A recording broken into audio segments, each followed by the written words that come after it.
Hi, I'm Len McDonald.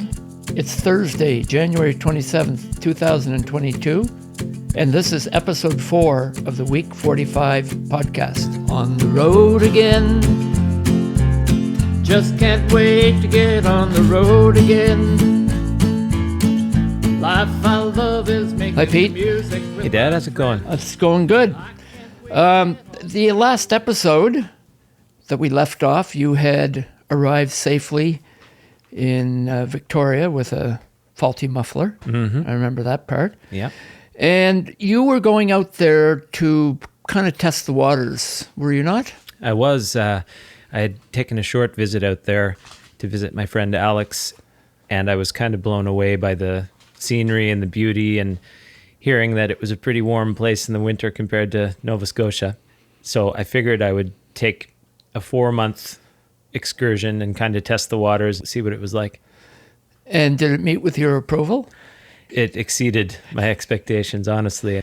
It's a pretty inspiring place. I mean, the scale of everything is just so big. The trees are big, the mountains are big, the animals are big. Everything is a little grander, a little bit bigger.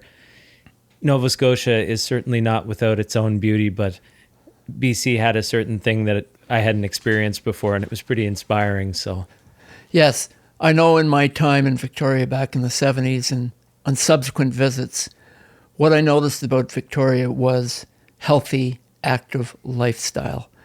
That everybody seemed to be doing something outdoors, walking their dog, biking, hiking, walking, golfing, rollerblading. The outdoors is so magnificent there that it's hard not to adopt that kind of lifestyle. yeah, it's very common, and it inspires you to take part and do it in your own way. And in my case, hiking mountains, golfing 12 months a year, getting out and fishing on the ocean. How was that, by the way? You did a little bit of deep sea fishing? Yeah, I have a friend out there, and he took me out one day. I remember it being late February. I believe it was on that first trip. And he told me we were going to go out and try to catch some halibut. And I remember going out, and I'm like, man, this is spectacular. I mean, the Olympic mountain range is in the background. It was a perfectly flat day on the ocean. The Juan de Fuca Strait was just calm. The seals and the seabirds. And we got out there, snow on top of the mountains, but down where we were, it was so dead calm. And the sun was on us that it felt like it must have been 18 degrees. And I had my t-shirt on, and we caught a 60-pound halibut. And I was like, man, I don't know if it's like this all the time, but... No pun intended, but you were hooked. I was hooked, hook, line, and sinker. It's not a hard place to fall in love with, that's for certain. For sure.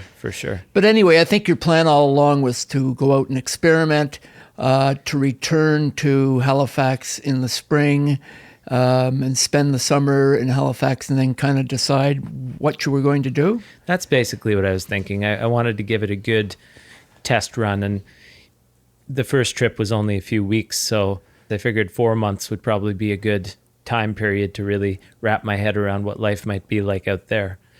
And Victoria, of course, besides all those wonderful things, it's a fairly expensive place to live too. It is a very expensive place to live.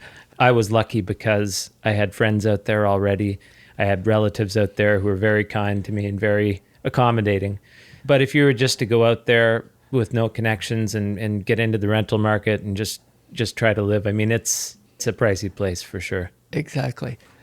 So, Pete, on April 11th, 2015, we embarked on our road trip back east. We left Victoria early in the morning, caught the morning ferry, and left Vancouver and started south and then west. So we headed first into Washington State, and then we would gradually move our way across sort of the northern United States.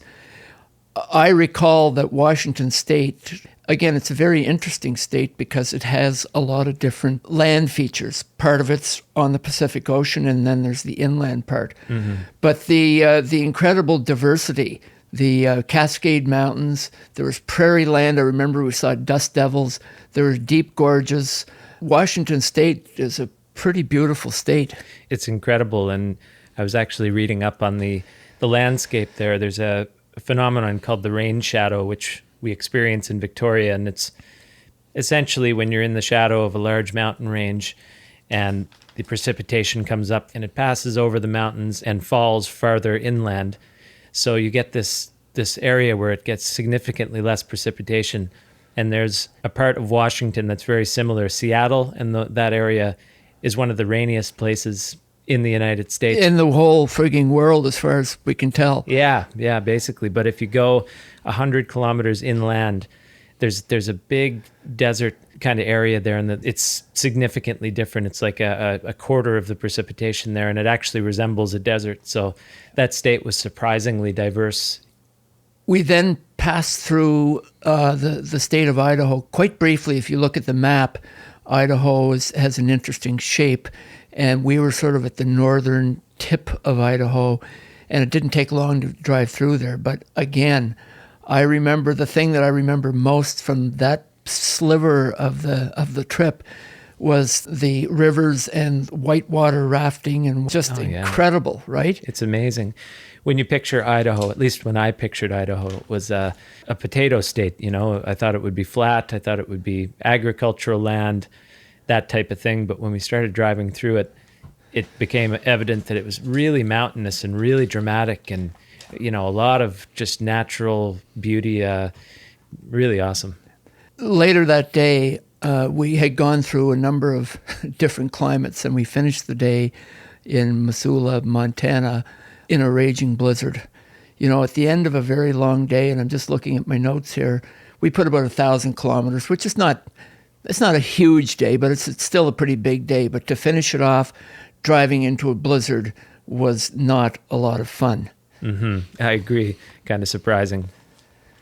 The next day, we continued on through Montana, and this is kind of a pretty memorable day for me and for you, I think. It's the first time that I can recall, sober anyway, where I had stayed in 2 different hotels in one day. Yeah, that's right. And maybe, Peter, you can tee up the first part of it. In Billings, we stopped in Billings. And why did we get a hotel? Well, the Masters golf tournament was on. It just happened to fall into that section of our trip. So we stopped in Billings, and we got a hotel room for the day to catch the first part of the action. Yes, and then we checked out. And then we checked out a few hours later. I remember us at the counter when we were talking to the front desk staff at the hotel, and I think they might have been wondering if we were like male prostitutes or something. We said we just want to rent the room for 2 or 3 hours. 2 of the most unlikely male prostitutes you might ever see. Exactly. And I do think they gave us a bit of a discount because we said, look, we're not going to be using the beds or anything. We want to watch TV. And I remember we walked across a little mall there, and we got some Asian food or something that afternoon. Yeah, I remember that. In any event, we left Billings at about 6:00, and we headed east towards Wyoming, which is known as cattle country. Do you have any recollections, Pete? Yeah, a lot of cows. I remember there was Black Angus cattle everywhere as far as you could see. Just, again, the landscape was quite dramatic and quite distinct. Very rolling kind of hills and pastures, and very open and very sparsely populated, with the exception of cattle, which there was many. Right. Along that stretch, we passed a sign for the battlefield of the Little Bighorn. And a few historical buffs will recall that in 1876, that was the spot of Custer's last stand. And it's quite interesting if you know the history of that particular battle. Once again, the Indian nation was betrayed on a broken treaty for land stuff. And it ended up in this battle between Custer and his men and Sitting Bull and his group of warriors. Mm-hmm. And that's what they were called back then. And actually, Custer and all of his 210 men, they were all killed. And I think about 50 of Sitting Bull's men were killed in that battle. Yes. A very famous part of the United States. Absolutely. We rolled into Sheridan, Wyoming that night. We caught the tail end of the Masters, which was won by Jordan Spieth, for you golfing fans up there. I know, Peter, you like good food. And we were told that one of the best places to eat in Sheridan was the Rib and Chop Shop. I think you have a commentary on that. Well, I remember driving through all of those cattle and getting hungrier and hungrier as we went, and pulling into Sheridan. We went to the Rib and Chop, and we sat down and took a look at the menu, and it was predominantly steaks, and kind of asked what the recommended thing was to get there. And I remember it might have been a rib steak or something like that, but they brought it out on a 500-degree plate. They explicitly told you, do not touch this for at least 10 minutes. And I just remember digging into that meal and going, if this isn't the most glorious, incredible steak I've ever had in my life, I can't remember what is. They know how to do it right. It's that part of the country. It's Black Angus territory, and man, they really know their stuff. Absolutely. I have no beef with that comment. Ba-dum-bum. The following day, we headed out on the road, and we made it further east through Sioux Falls. And in the afternoon, we saw a sign for Mount Rushmore, which is in North Dakota. That's right. And it was sort of a fair bit off the beaten path, but we both agreed that it was probably worth the detour to go and see this, because it's a big deal for Americans for sure. Yeah. We headed south, and we went to Rapid City, I believe, is the city closest to Mount Rushmore. We arrived there in the afternoon, and as expected, there were a lot of tourists. So we did our thing. We walked in, and we went up to sort of the viewing area and stared up at the images of the 4 presidents. And it's a pretty impressive thing to look at when you think about it. It is iconic, obviously. Frankly, I had pictured it being a lot bigger. I remember looking at it and going, the actual work was incredibly impressive, but the scale of it, I had always envisioned it being much bigger than that.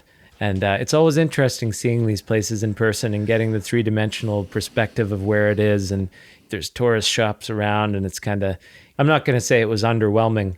It wasn't quite what I had pictured, but it was very neat to see. Speaking of 3-dimensional, so I'm there sort of leaning against a brick wall with Mount Rushmore behind me, and all of a sudden I see Peter's pulling out his camera and says, "Dad, don't move." The next thing I look, and Peter's lying flat on the ground with his camera pointed up towards my head, and I really wasn't sure what he was up to, and we were getting a lot of really weird stares. Yeah, well, I had noticed standing back that Dad's head was basically in line with the 4 founding fathers, and he was covering up, I think it might have been Abraham Lincoln, or I can't remember, I'd have to see the picture, but the scale of his head from the distance I was standing put him in the exact right position and size, and I had this idea that if I could get his photo from the right angle, I could essentially Photoshop him into Mount Rushmore.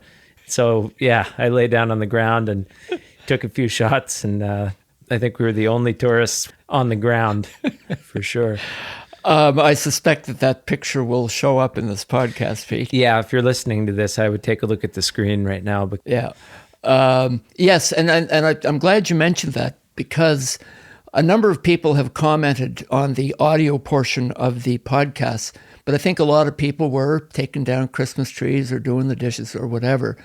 But I would encourage people to actually look at the podcast too, because there are a lot of wonderful photographs that Peter took along the trip that we've inserted into the story, so you can kind of see the places where we were going. Yeah, and it's not the kind of thing that you have to be glued to the screen, but I like to pick 3 or 4, maybe 5 photos that kind of illustrate certain parts of our conversation here. So yeah, it's worth taking a look now and then. And for sure. By the way, I'm going to digress here for just a few moments. Pete, a couple of weeks ago, you and I went up to the A&W here in Antigonish, up in James Street, and we went for breakfast. Yes.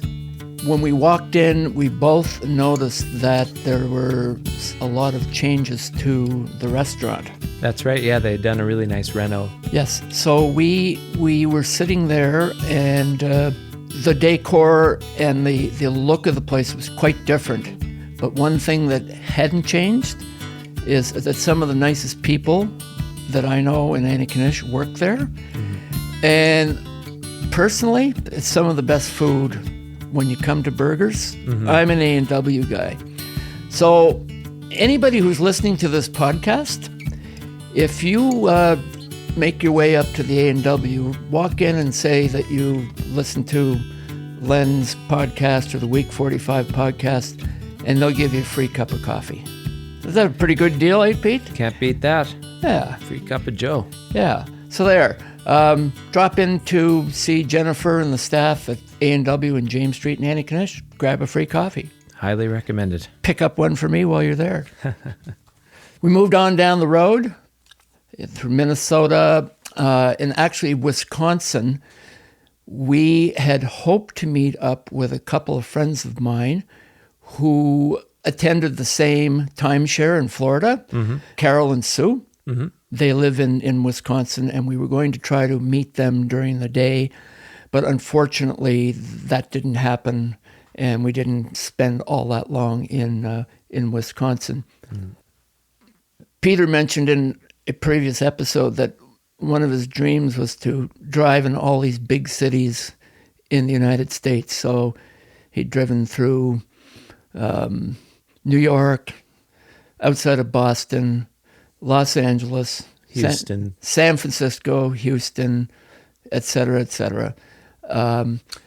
Chicago is another busy place if you arrive there at rush hour, which I have over the years. But luckily we went through there before rush hour, and I recall it wasn't terribly bad. No, it wasn't too bad. And after you kind of come around that U loop in Chicago, then you're almost instantly in Indiana. Mm-hmm. And one of the places, Gary, Indiana, those of you who are of a certain age, there was a musical from back maybe in the 40s, and one of the songs was about Gary, Indiana. Right.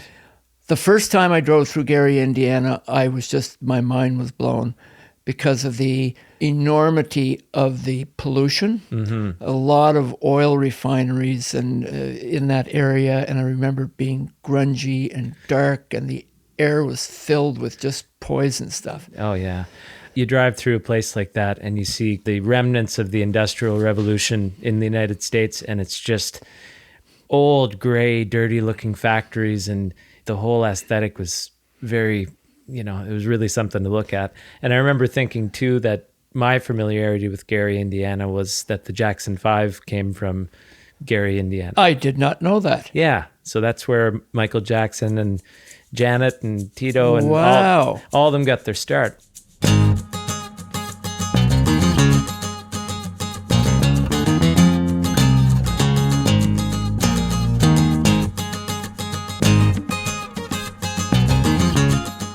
I don't know what I was picturing when I pictured Gary, but maybe like a quaint kind of residential, suburban kind of place, but not at all. Oh, no.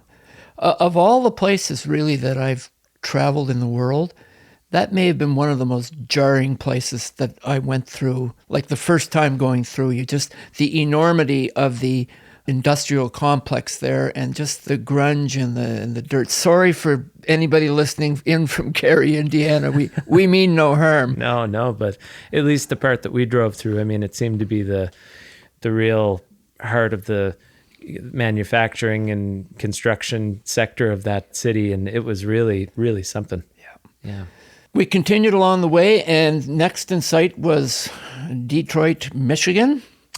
We planned to cross the border at Windsor, so we drove up through, I think we drove through Kalamazoo. I think I remember seeing it on the side. I don't know why Kalamazoo. There's something about that name that is kind of catchy to me. Yeah, that rings a bell. Yeah. We got to the border, and we were supposed to go across the Ambassador Bridge, but it was closed down for a fire. A fire, that's right. we were diverted into the tunnel that goes underneath the waterway there and spits you out in Canada on the other side. Yeah. So I do remember that. Yeah. So we did. We made it across the border, and it always feels good to put your tires or your feet back in Canadian soil. Whenever you're in another country, even if it's the United States, it's always comforting to be in your home country because, if something goes amiss, you know who the people you're talking to, and you know the culture, and and you have friends, of course, too. Mm-hmm. So it felt good to be back. Yeah. Oh, Canada, our home and native land. True. The remainder of the trip, we're really not going to talk to it at any length, because basically from Windsor, it was a 2-day jaunt to get back home. I think our plan, Peter, is that we're going to save some of the Canadian stories for one of our other trips when we once again drove across country from Victoria to Halifax, but this time we went through Canada. Yeah, that's right. Obviously, there was some nice moments along the way. I mean, some good food. I remember getting a speeding ticket in Quebec. I remember, there were a couple small things, but... And Peter, I remember that morning seeing that you brought it up. I wasn't going to do any shaming on this show, but I remember it was early in the morning. We were just getting going. You just got off a ramp onto the number 20 because we were going up to St. Hyacinth's. And you had just gotten on the highway and you had, your foot on the gas and it was close to the floor. And all of a sudden, whoop, whoop, whoop, whoop, whoop. And I recall that you used some choice words, and I don't think you were particularly happy.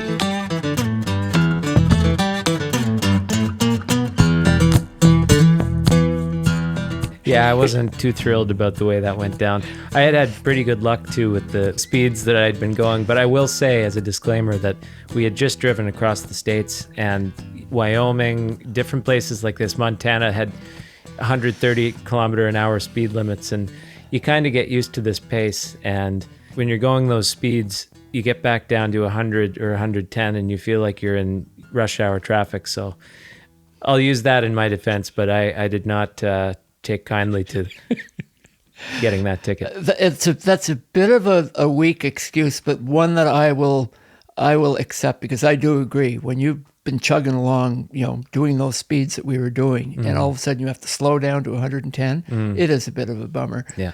But the rest of the trip, there's nothing really, outstanding. I do know that we stopped in Brockville and we had a magnificent meal at this restaurant, and I can't remember what we ate, but it was the Blue Heron Bistro or something. Something like that. Yeah. Yes. Anyway, we drove up the 20 up to Rivière-du-Loup and then made our way through northern New Brunswick, and we stayed that night with my brother Gerard and his wife Karen in Amherst and made it home the next day. So that was a pretty good summary of that particular trip, Pete. I think so. I think we covered pretty much all of it. Could you pick out a highlight? I think I know what you're going to say, but you go ahead. Well, I mean, the steak was delicious in Wyoming. Okay. But honestly, I'd say probably looking back at that photo from Mount Rushmore, that gives me a lot of joy looking back and seeing Dad as part of the founding fathers. And yeah, that was definitely pretty special, and I can still see the expression on people's faces. They just did not know why you were lying on the ground with the camera. But I wish I could have shown them the final product, because yes, that was certainly one of my prouder Photoshop moments, I think. Yeah. Well, Pete, if any of those Americans listening, they can buy my book, Tales, Trails, and Tunes, because that photo is in the book. With the story, that's right. With the story. Yeah. Okay, folks, there's a wrap on episode 4.